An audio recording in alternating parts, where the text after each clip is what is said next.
All right, welcome back to the Canadian Gun Vault Behind the Vault Door. My name is Mark Morelli. I'll be our podcast host, and back by popular demand with me today is Brian. Brian, Canadian patriot, former Canadian Forces service member, and longtime friend of the Canadian Gun Vault, is joining us today. Brian, thank you so much for being here. Well, thanks for having me, Mark. Always a pleasure. We haven't even gotten started yet, and I know that this is going to be a good one. I don't pay close attention to the political circuit the way perhaps I should. I know you do, and we've got a lot to talk about. I mean, certainly there's a lot going on. Brian, some of the things that you see happening today out there, right? Things that need to be discussed, things that the audience might be interested in. Right off the top of your head, we've got some new legislation that looks like it's being brewed up by this Liberal government.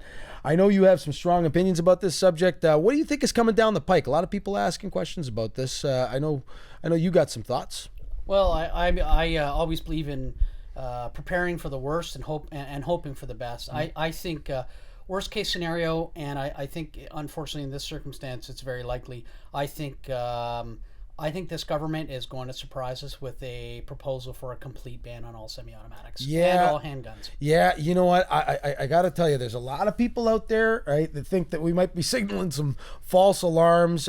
You know what? I'm not thinking so. I refuse to be guilty of ignoring the signs of things to come. And certainly I see a government that's in place right now that doesn't seem to give a shit about anything. Excuse my language. This may be a little bit more of a rambunctious rant kind of Canadian Gun Vault Behind the Vault Door, but I'm seeing a government that seems to say I'm sorry a lot and or seems to be doing whatever they want. So I'm not in complete disagreement with you. I think something bigger is coming down the pike than most people expect. Well, this government seems to want to double down on the whole image of being progressive. We've heard this nonsense that the Canadian Forces is reorienting itself along feminist lines. I'm sure our enemies are quaking in their boots about the idea of a military that is focusing on gender politics and that kind of thing, rather than focusing on fighting ability. And for the record, Mark, I've worked with many tremendous female soldiers. I work with many tremendous female law enforcement personnel, and they're amazing. And I haven't got a thing to say against them. No. But to make that the focus of the military or of any other arm of government is just nonsensical. It's divisive. It's playing sexual politics, and it's moronic in my opinion. And this government, I mean, we've all tried to give them a chance, and they're not who I voted for, but this is democracy, and everyone gets their chance. And these guys got in there and they tried to do things differently, and they are embarking down a road where they don't seem to care that, I don't know if you heard, but apparently 88,000 jobs were lost in January. I have 88,000 jobs were lost. And, despite the fact that so far the American economy and the Canadian economy have been running gangbusters, mostly due to the surprise effect of Trump on the markets, having a positive effect. And I understand there's been some corrections going on, but all of a sudden we're seeing massive job losses because of socialistic changes to the workplace. And rather than allowing markets to set the rates, this government has embarked on the road to full socialism, borderline communism. And I know people are gonna, you're fear mongering. Yeah. It's not fear mongering. This is a progressive set of steps that will lead to less freedom and more regulation. And you may say, well, that's fine because it'll be more fair. Well, fair to who? Fair to the people who are making the jobs? Fair to the people who create the wealth that the rest of us bathe in this wonderful country of ours? Because, the government doesn't make wealth.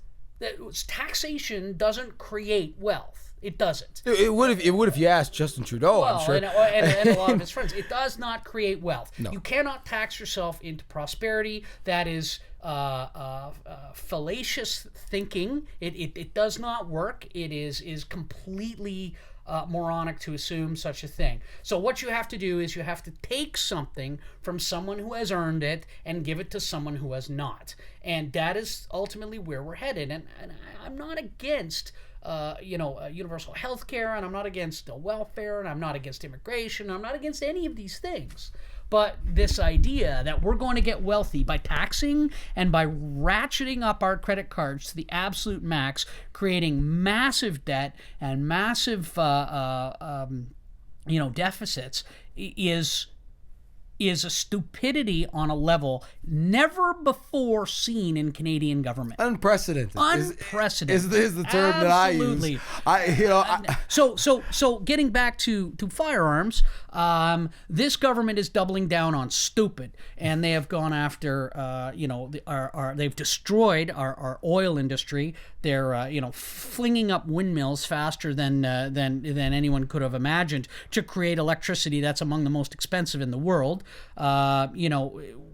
We're running Ontario into the ground financially. I mean, we make Greece look like a well-run financial powerhouse, and all the while, singing these platitudes that we're all equal and everything's going to be wonderful and we're helping the disadvantaged.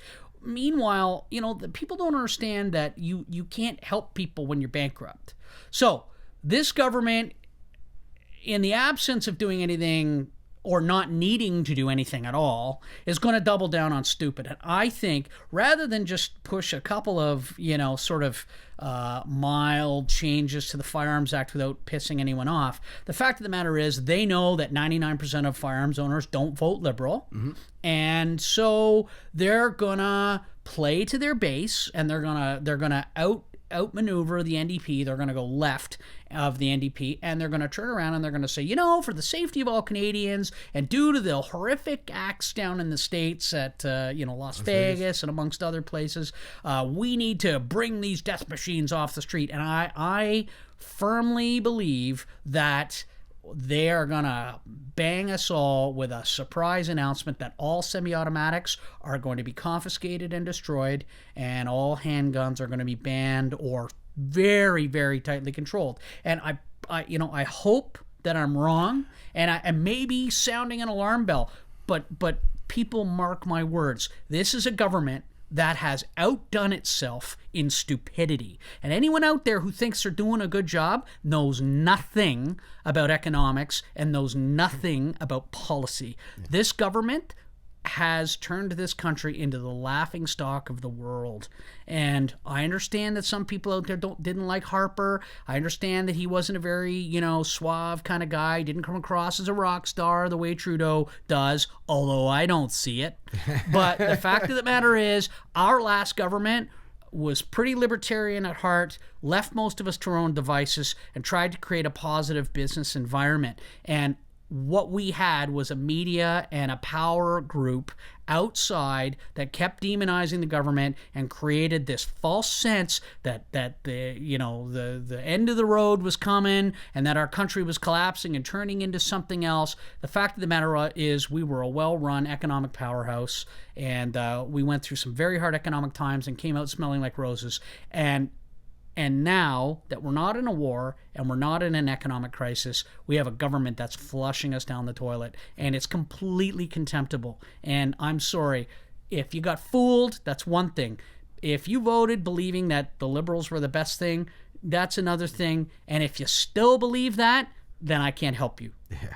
I can't help you. Well, I got to tell you, so many good points there, Brian. And I mean, I don't even know where to begin.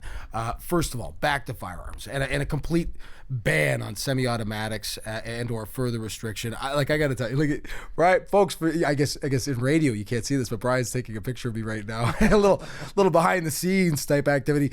I've never seen more people unhappy with the government. I've never seen more people willing to stand behind, a government blindly on the left, ignoring all the warning signs that we're being flushed down the toilet, as Brian puts it.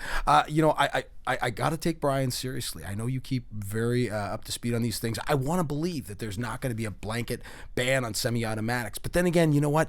I survived the mid-90s, and I saw what they did, and nobody saw it coming. I remember people saying to me, there's no way they'll ban AK-47s. There's no way, right, that they're going to take AR-15s and push them into the restricted class of firearms.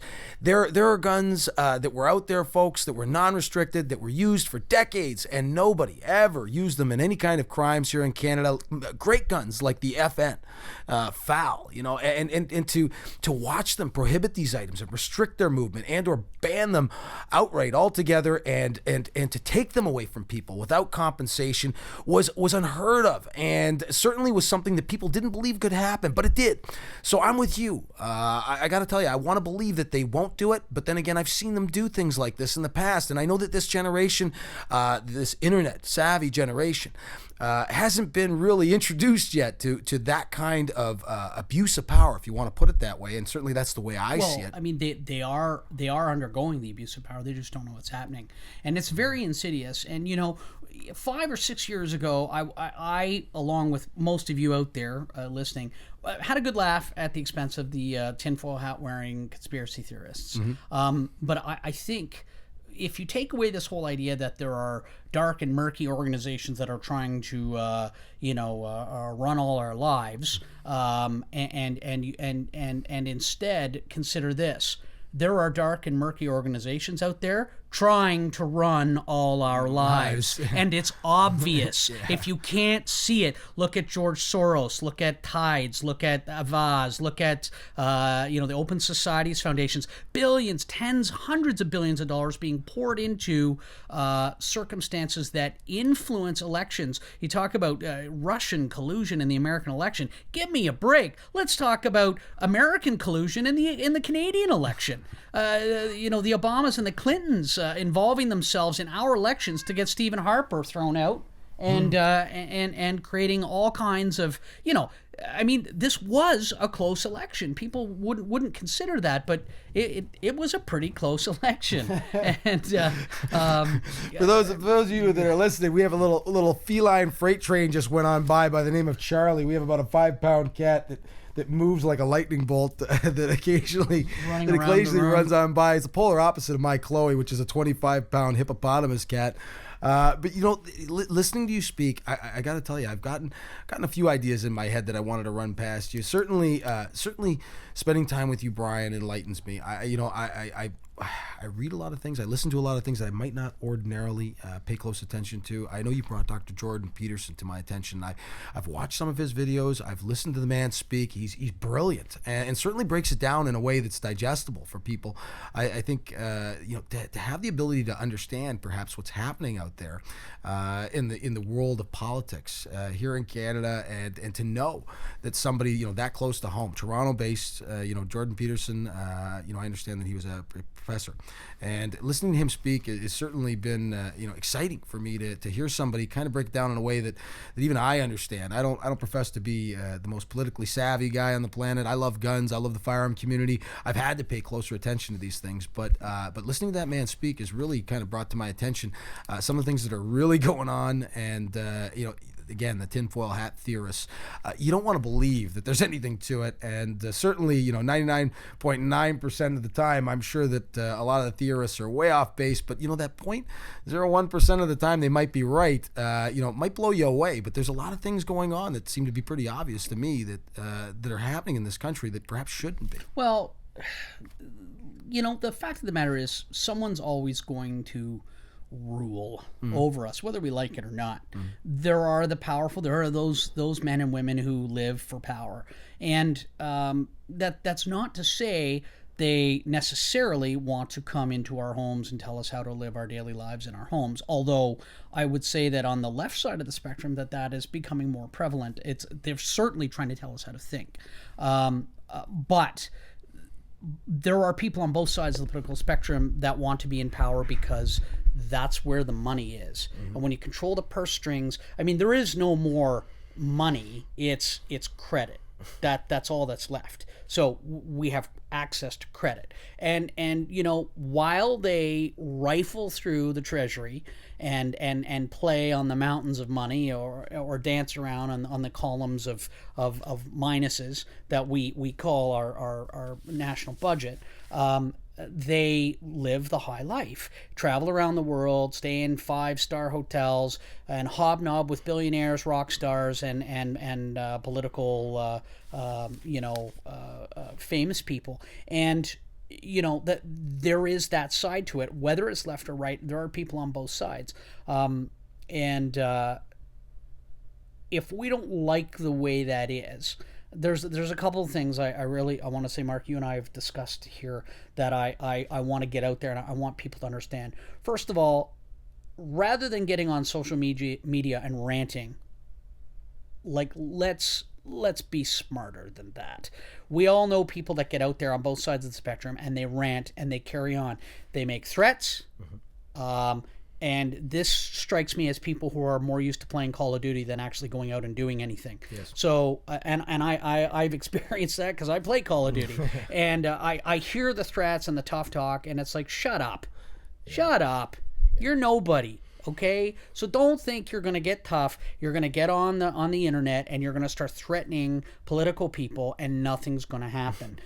You are going to get a knock on your door, and you're going to lose your firearms, and you're probably going to lose your job, and you may very well lose your liberty. So stop with the threats, okay? If you're really all that upset about it and you want to do something, then tell you what, learn, educate yourself about the political process, and educate other people, and get involved in the political process and affect change through the legal democratic means that we have at our disposal. Go out and volunteer for your Conservative or Green or NDP member of Parliament, or Liberal. If you're a Liberal, do it. And affect change within the party that you want to see. Because the fact of the matter is, I don't care which party you belong to, we all should be here to help each other make Canada better. It's not about having the Canada that we want. It's about making Canada better. Firearms ownership and freedom is a liberty. It's a freedom. It's not a privilege. And I understand that a lot of people think under Canadian law it is a privilege, and perhaps it is defined that way. But in my opinion and in my estimation, firearms rights are rights. They are given unto us by the fact that we are free men and women. All right, we are free. And the government works for us, and legislation works for us, and the courts work for us, judges, lawyers, police, corrections, everyone works for us. We are the state, not them. And by educating ourselves and by affecting positive political change, that is how we maintain our control over the state. So people need to calm down. They need to stop talking about what they're going to do, because they're not going to do it, and they need to stop it. Anyone who's really going to do stuff, they know all about it. The people who matter know all about it, and security is well in hand. So people need to be smarter. Yeah. And we were talking about Jordan Peterson. Jordan Peterson offers a very refreshing take on today's chaos. The chaos of left versus right, of the seeming lack of logic in dialogue today, which is all about opinion and is all about feelings. Because opinion and feelings bear very little in common with true intellect. In fact, feelings can go and fly directly in the face of true intellectual argument. So if you haven't listened to Jordan Peterson, go check him out on YouTube or on Facebook. He's very interesting to listen to. You may not agree with everything he says, although you probably will agree with most, because the man's incredibly intelligent and he's very well spoken and he's very careful in what he says. And he appeals more to conservatives, but I find it very interesting that he considers himself a classic liberal, which is quite telling, because today conservatism in Canada tends to be a lot closer to classical liberalism. We believe, we believe in the freedom of the individual, the freedom, our conservatism tends to lean a little more libertarian in its nature. Whereas liberalism has taken a hard left turn and tends to be entirely consumed with telling everyone what they can't do. Yeah. Not what they can do, what they can't do. Yeah. And I grow weary of that. And when I'm having half my paycheck taken from me every month or every 2 weeks, I start to resent being told what I can and can't do. I don't want to tell anyone else how to live their lives, so don't tell me how to live mine. Yeah. And just I'm going to stop you there for 1 second, just only because I want to fit myself into this conversation too. I tell you, when I talk to Brian, folks, I just love to take it all in. A couple things came up this week. Certainly hearing Justin Trudeau's response to an audience member. I wanted to bring this up, and I don't want to miss this point, because when I heard this one, I gotta admit, the hair on the back of my neck just stood straight up.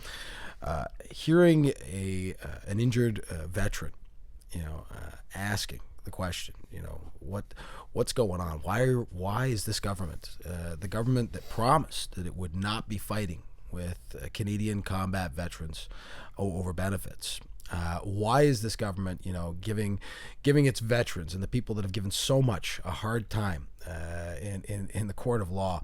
And to have Justin Trudeau, amongst the billions of dollars that have managed to make their way out of this country, the millions of dollars that get seemingly spent on frivolous and almost non-intelligent way, this money's being spent, to have Justin Trudeau sit there and say that Canadian veterans are asking for more than we can give. Right. What did you think of that statement? Because that one, as soon as I heard that, I thought, oh God, I got to call Brian on this one. He's going to have an opinion. So I'm very torn on this issue, because I don't understand why governments of both stripes basically turn their backs on veterans. Now, originally under Chrétien and Martin, the new Veterans Charter was proposed. Under Harper, it was signed into law. And the Veterans Charter, be very clear here, the Veterans Charter was requested by veterans. The lump sums, right, single payment sums, were requested by veterans. These things were all requested. When the Conservatives came into power, they had a good look at the veterans organization, and they determined through auditors that a lot of money was being wasted on operating costs. So that some of the centers, the veteran centers that were operating, especially in the Maritimes, were top heavy with staff and bottom heavy with services. So they cut them, and it was very bad optically, and it hurt the Conservatives immensely. And a lot of veterans turned away from the Conservatives, and anybody but conservative movement started up. Now, I have nothing but contempt for that group. They sold themselves out. They were funded by socialist unions like borderline Bolsheviks, and I have a lot of hostility for that. They sold out their fellow soldiers, their fellow vets, and there are soldiers in the armed forces who are suffering on duty now because a bunch of coffee and donut eaters wanted a place to sit around and talk old army times. Yeah. And that's true. And as a veteran, I can say that. I know, I've seen these people. Yeah. I've seen them. Okay, so I am contemptuous of them. Yeah. Because I care about the serving soldiers as much as I care about the veterans. However, that being said, both governments have failed to declare that there is a sacred obligation to vets. Of all the people that both governments, any governments, should be willing to do anything for, is the people who put their lives on the line to demonstrate the willingness to sacrifice themselves for the security of the state, and to enforce and carry out the directives of our government as it relates to Canadian foreign policy. And many of these people have been horribly wounded, they've been maimed, and they've been killed. And that the benefits that these people are entitled to should not be generous makes no sense to me. It makes no sense to me. And I understand it's expensive, but when we're pumping billions of dollars out to every country under the friggin' sun so that we can look good to the UN, and then having arguments with veterans makes no damn sense. No, it does and, not. and again, soldiers tend to lean conservative. And for the conservatives to have failed to simply say, we love our vets, and our people at the time, our people are fighting, and we're going to look after them. And they're coming back horrifically injured, and they're coming back with stress injuries, and there's all kinds of nonsense going on. We're going to look after them. And it's going to solve a bunch of the problems that we have with homeless people and with mental illness and all kinds of things. I don't understand it. That being said, to be fair, I'm not in Veterans Affairs, and I'm not in the government. So I don't know what the motivation is not to placate that particular group of people. I really don't get it. But both governments chose to go that route. The optics weren't good for the Conservatives, but ultimately the Conservatives did a lot of good for the forces. And and I've had many arguments with Liberal friends about this, but when it comes down to it, we got new tanks, we got new ships, we got new planes, we got new artillery, we got benefits packages for people serving overseas, we got tax relief. There were lots of things that were looked after under the Conservatives. It's been nothing but cuts under the Liberals, and a talk to returning to Blue Beret peacekeeping, which is insane and demonstrates a complete lack of military and foreign policy knowledge on the part of this government. But again, I we could rant all day about how out of touch this government is with the true state of affairs around the world, and I don't think we even scratched the surface. Well, no, I don't think we would, and certainly, I've never paid closer attention to politics than I have recently. I've got to admit, I've been surrounded by politics my whole life. I tried to avoid it, for the better part of my adult life. But I'm paying closer attention to it now. Not as much as I'd like to, and certainly not as much as perhaps I should. But I would encourage everybody to pay close attention to the parliamentary sessions. I'm seeing things, and I've said this before in our podcast, and certainly I've talked about it a number of times on the page. To watch what goes on in Parliament, to actually get involved in the process, as you said, to call your member of Parliament, to write your member of Parliament, to insist, on getting directly involved in the process by volunteering, for whatever party you should subscribe to. It's really important that people do more. Than just kind of engage in the rat race day to day, trying to pay your bills, going to and from work, punching the clock at 9 to 5. You really should pay attention to what's going on, because up in Parliament, I have never seen a government so willing to make mistakes, say I'm sorry, and say let's move on. I can't believe how often it seems to be happening. We've got major ethical breaches in terms of conduct, or not say sorry. Yeah, or not say sorry. And this is the same government that has sent the CRA out to attack everyone for nickel and diming everyone for every little thing, but is giving a pass to the government on millions of dollars of misspent money, billions of dollars of missing infrastructure money. Oh well, who cares? What are you going to do? We don't know where it is. We're reverse. We're in touch with ourselves. It's like it's this shoulders up in the air. What are you going to do? It's laughable. I love listening to Justin Trudeau stand up and say, "I said I was sorry." I don't like listening to him. I don't like listening to him. But I gotta admit though, I love how often I've seen this government stand up and, as you say, shrug their shoulders and to just sit there and say, we're sorry, we don't know how this could have happened. Yes, I broke the law. The Aga Khan trip, the infamous Aga Khan trip that inspired an investigation by the ethics commissioner that went on for a period of about a year and a half. The 23-time question, how many times have you met with the ethics commissioner, that was never really answered, and then to finally get a deliberation from the ethics commissioner indicating that the prime minister of this country had broken federal law in several instances on this trip, accepting All right, the ride, accepting favor from, like